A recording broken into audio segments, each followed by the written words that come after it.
Hey guys, I'm F770 here. Welcome to a $500 game PC. Alright, let's get started with the CPU. For the CPU, I want the AMD Athlon X4 750K. This is a 3.4 GHz quad-core CPU with FM2 socket. In gaming, this CPU is really good because games recommend 4 cores and this CPU has 4 cores. And I think this is the best quad-core CPU you can find under the budget. I mean, you cannot simply find a quad-core CPU for the money that will perform as good as this. And it performs a little lower to an i5 4670K, but hey, the i5 costs almost 3 times the price of this. And for $80, you simply cannot go wrong. Alright, for the motherboard. For the motherboard, I chose the MSI FM2 A75 MA-E35. Not the best motherboard in the world, but still it's great, and it will get your job done. It has 2 RAM slots, so you can upgrade up to 16GB of RAM, which you don't need for this build. Obviously, 16GB is really a lot of RAM. 2 USB 3 ports and 6 USB 2 ports. Really not bad for a mid-range gaming PC. It's only $60, so probably the best choice for this build. Alright, for the RAM. For the RAM, I chose the G.Skill Ripjaws X series 8GB of RAM. It's two 4GB sticks. The price of RAM has gone up a lot, but still I was able to put 8GB of RAM in this build. It's only 1333 MHz, but that's all you need for this mid-range gaming PC. It's $75, so moving on. For the graphics card. For the graphics card, I chose the XFX Radeon R7 260X.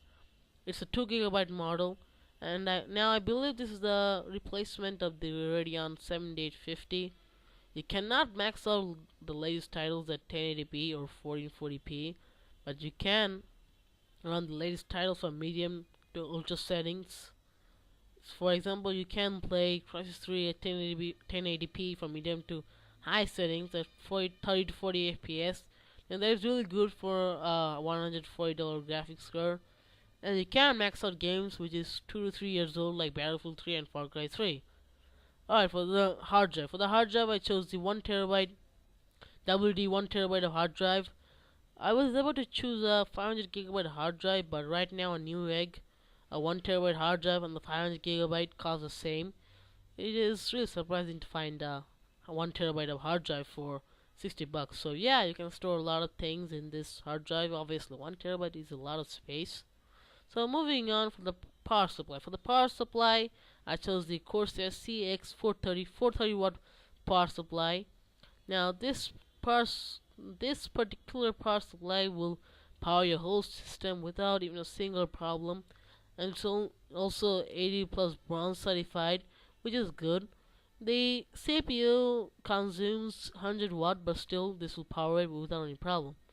Alright, for the case. For the case, I chose the Apex 393 Black Steel case. It's a mid-tower ATX case. It's pretty cheap because I chose this case to fit in the budget, but still it will get the job done. It's an ugly looking case, but again, I picked this to fit in the budget. Finally, for the optical drive. For the optical drive, I chose the Samsung optical drive. The $20 DVD burner, nothing much, but still it will get the job done. You can use it to do a lot of stuff like burning and other stuff. So there we go, a $500 game PC. So guys, don't forget to like this video, comment,